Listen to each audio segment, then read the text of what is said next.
Alors, nous avons vu tout d'abord ce qu'était le sacrifice en général, n'est-ce pas? Cette oblation extérieure avec destruction d'une victime qui est le signe d'une oblation intérieure. Nous avons complété cette notion de sacrifice par les 4 fins du sacrifice qui sont souverainement importantes. L'adoration, l'action de grâce, la propitiation, la demande de grâce. Donc toutes ces fins manifestent encore mieux ce que c'est que le sacrifice, qui finalement consiste à offrir à Dieu une chose sensible, à lui donner. Elle devient sacrée, sacrum facere, n'est-ce pas? Et l'homme s'en dépossède, et en même temps, bien, il communie à cette victime pour manifester ce lien avec non seulement la victime, puisque l'homme veut manifester extérieurement la réalité intérieure de son sacrifice personnel, et en même temps, eh bien, il s'unit à Dieu, puisque la victime détruite appartient à Dieu. La destruction fait partie de quasiment tous les sacrifices, parce qu'elle manifeste le mieux que l'homme s'en est dépouillé totalement.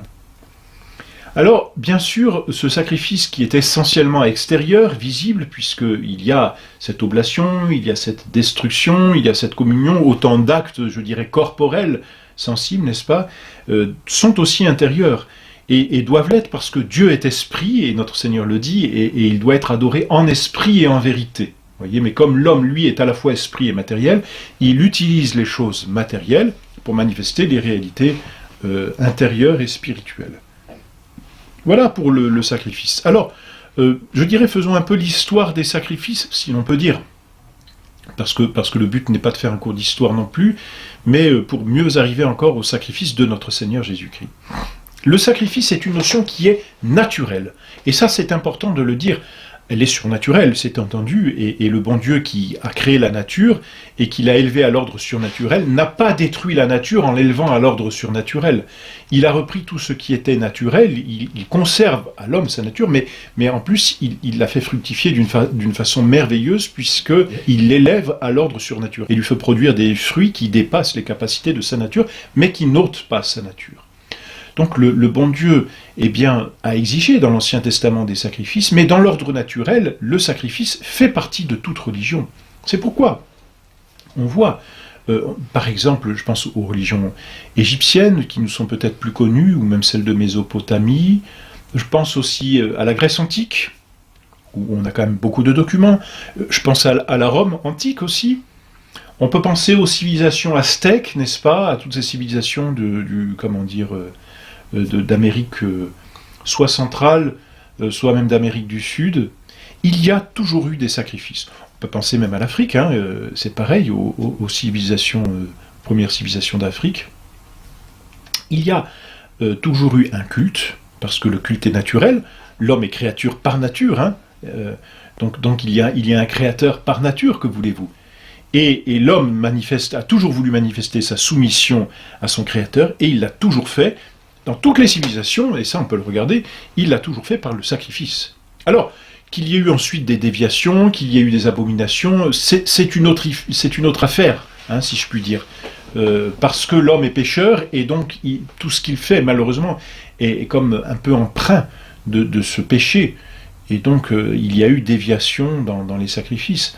Mais il n'en reste pas moins cette vérité que par nature, l'homme cherche à offrir un sacrifice à son Créateur. Il y a eu certes des sacrifices humains, il y a eu des victimes qui étaient des enfants, mais il y a toujours eu des sacrifices, et c'est ça la vérité qui reste. Et même, j'ai envie de dire, à contrario, hélas, on sait ce qu'il se passe dans les sectes, ou dans certains ordres dans certaines sectes franc-maçonnes, ces sacrifices humains, ces messes noires, qui restent des sacrifices offerts aux démons, mais des sacrifices, voyez, qui restent donc une forme d'hommage, ici contre nature, et absolument ignoble, mais qui sont ici des hommages aux démons, qui n'est pas Dieu d'ailleurs, certainement pas, mais auxquels ces hommes veulent manifester leur soumission pour obtenir, on sait quoi, hélas, un certain pouvoir sur cette terre, une certaine richesse. D'où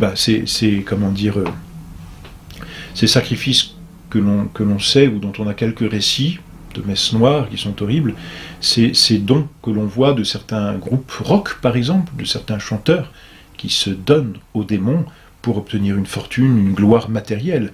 mais finalement qui se sont donnés aux démons, et par le sacrifice, finalement, qui ont communié aux démons. Et ça, c'est quelque chose d'absolument tragique. Il en reste derrière toujours une certaine vérité, car l'erreur n'existe jamais en tant que telle, mais il en reste une certaine vérité, c'est que le sacrifice fait partie de la nature humaine. Et ça, on ne pourra jamais l'ôter, n'est-ce pas? Voilà, simplement, puisqu'il fait partie de la nature humaine, il faut qu'il soit bien fait. Dans l'Ancien Testament, Dieu lui-même a voulu codifier le sacrifice, parce que Dieu est l'auteur de la création, et en même temps, même Dieu est celui à qui s'adresse le sacrifice. Donc Dieu a voulu, dans l'Ancien Testament, codifier le sacrifice. Il les a codifiés dans la loi que l'on appelle mosaïque. Il y avait, avant la loi mosaïque, déjà des sacrifices. On peut voir Abel et Caïn, n'est-ce pas? L'un des sacrifices est agréé de Dieu, l'autre pas. L'un rend Dieu propice, l'autre pas. Pourquoi? Parce que l'un, comme il est dit dans le Nouveau Testament, Abel, en offrant ce sacrifice, a offert aussi son âme, et donc il y avait une unité entre le sacrifice extérieur et intérieur, tandis que Caïn, lui, n'offrait le sacrifice qu'extérieurement, et ne s'offrait pas lui-même, ne s'unissait pas à son sacrifice. Donc Dieu a rejeté ce sacrifice, il n'était pas agréé de Dieu, voyez. Mais Caïn et Abel offraient déjà des sacrifices, n'est-ce pas? Et puis on peut regarder, de tout ce qui nous est connu, Abraham, Noé, avant même, a offert un sacrifice, juste après le déluge, par exemple, il sort et il offre des sacrifices à Dieu.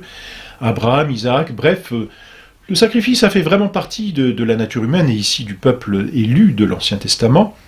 Et ensuite, le bon Dieu, quand il a donné la loi à Moïse, ce qu'on appelle la loi mosaïque, la loi ancienne, qui a été révolue depuis, et on verra pourquoi et comment, eh bien, Dieu a codifié le sacrifice. Donc dans l'Ancien Testament, il y avait plusieurs sacrifices. Il y avait des sacrifices sanglants et des sacrifices non sanglants. Le sacrifice non sanglant, c'était l'offrande, par exemple, de fruits, l'offrande de parfums, l'offrande d'huile, qui était souvent même jetée au feu et d'une certaine façon détruite. Mais non sanglant, le sang n'était pas répandu. Et puis, pour les sacrifices sanglants, il y avait 3 sortes de sacrifices dans l'Ancien Testament. Il y avait les holocaustes, il y avait les hosties pour le péché, et puis il y avait les sacrifices pacifiques. Alors, c'est très facile. Pour l'holocauste, le sacrifice de l'holocauste dans l'Ancien Testament était une destruction totale de la victime. Donc tout était brûlé. Il y avait dans le temple une partie où les prêtres, justement, agissaient et puis brûlaient toute la victime. Voilà, donc on ne conservait rien. Il y avait ensuite le sacrifice qu'on appelait l'hostie pour le péché, et qui servait de réparation. Alors, une partie ici était mangée par les prêtres. Et le but de ces sacrifices, c'était vraiment la propitiation. Autant, je dirais, dans l'Holocauste, le but du sacrifice, c'était vraiment l'adoration à Dieu, autant dans l'hostie pacifique, le but était la réparation du péché. Et donc, le prêtre communiait à une partie de la victime, c'est-à-dire qu'il en mangeait une partie. Et puis le 3e sacrifice, les sacrifices pacifiques, eh bien ici on est plutôt dans l'Eucharistie ou l'action de grâce. Donc vous voyez, les fins ici des sacrifices sont presque détaillées en fonction des sacrifices, bien qu'elles se retrouvent dans tous les sacrifices, mais dans ce sacrifice pacifique, eh bien une petite parcelle était mangée par les prêtres et aussi par ceux qui offraient le sacrifice. Vous voyez, premier sacrifice, l'Holocauste, tout est consommé. 2e sacrifice, propitiation, le prêtre en mange une partie. 3e sacrifice, Eucharistie, action de grâce, eh bien le prêtre et l'offrant en mangeaient une partie. Voyez, donc c'était l'action de grâce. Voilà pour les sacrifices de l'Ancien Testament. Ces sacrifices de l'Ancien Testament n'avaient, peut-on dire, par eux-mêmes, aucune valeur, c'est-à-dire aucune force, ni même vertu par eux-mêmes. Ils étaient imparfaits.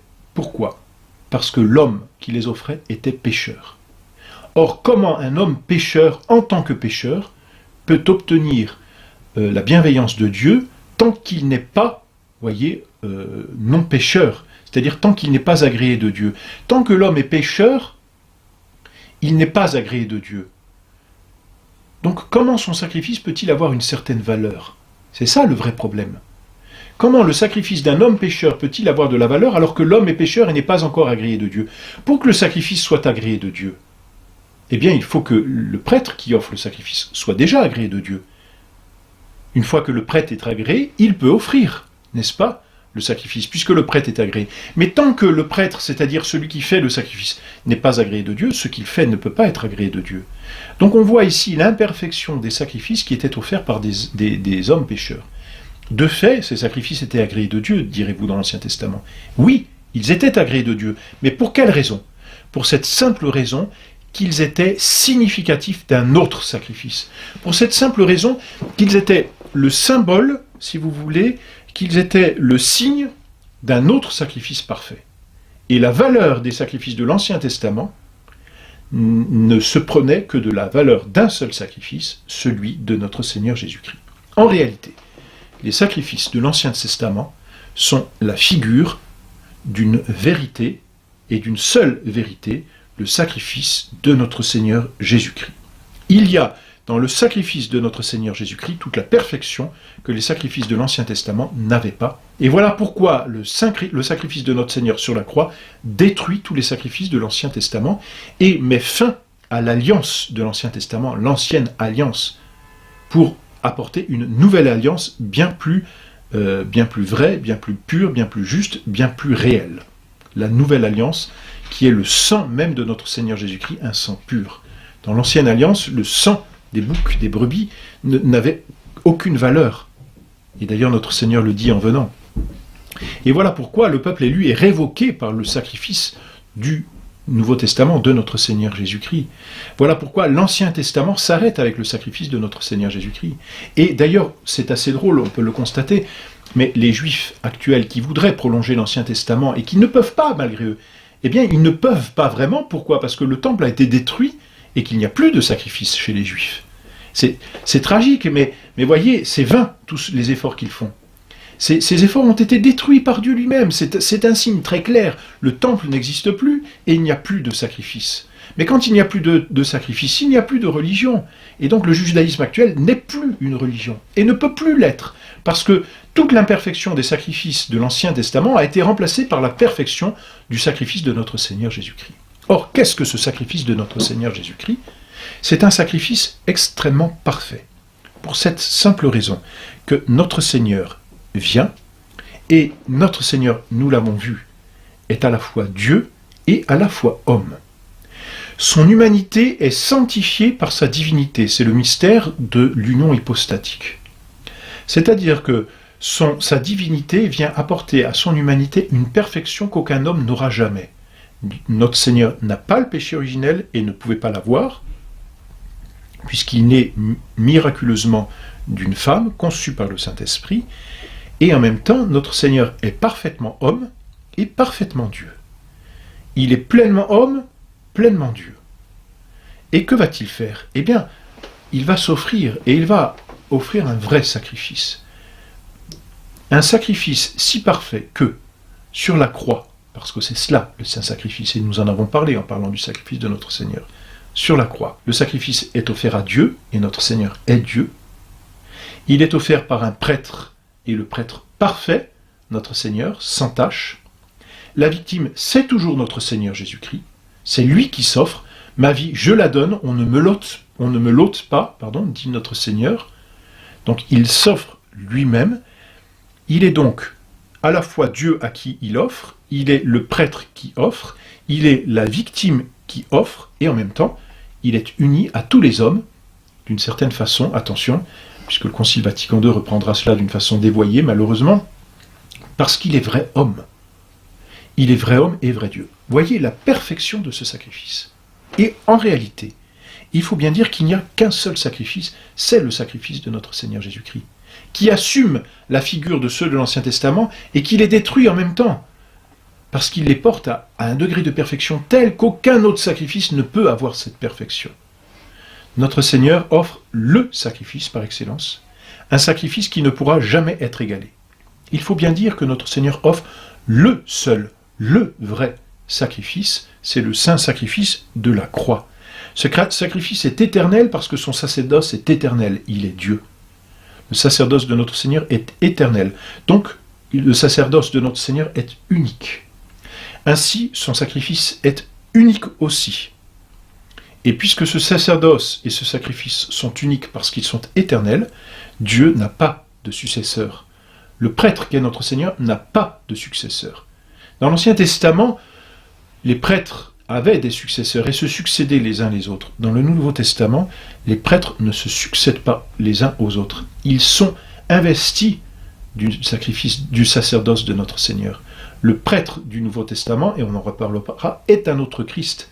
Il n'est pas un nouveau prêtre, il est comme une nouvelle, si l'on peut dire, et disons-le vraiment entre guillemets, mais une nouvelle incarnation du sacerdoce de notre Seigneur. Il prolonge le sacerdoce de notre Seigneur.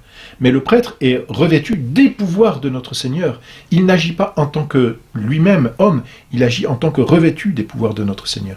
Et le sacrifice qu'il offre, nous le verrons, la Sainte Messe, eh bien c'est le sacrifice de la croix, ça n'est pas un autre sacrifice. Voilà donc la perfection du sacrifice de notre Seigneur qui assume tous les anciens sacrifices, les détruit et ne propose plus qu'un seul sacrifice, le saint sacrifice de la croix.